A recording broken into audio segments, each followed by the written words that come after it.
Ladies and gentlemen, please charge up your glasses.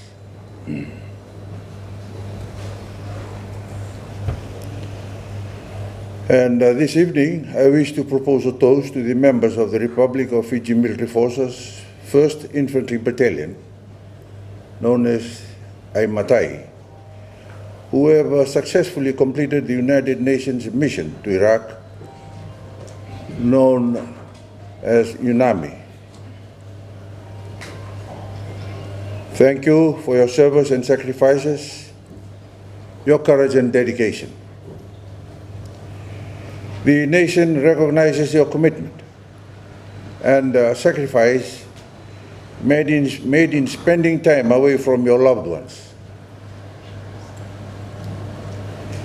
To those who went and to those who have returned, to those who never will, we will remember them.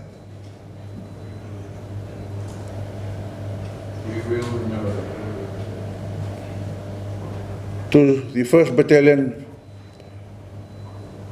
Fiji Infantry Regiment, to the 1st Battalion.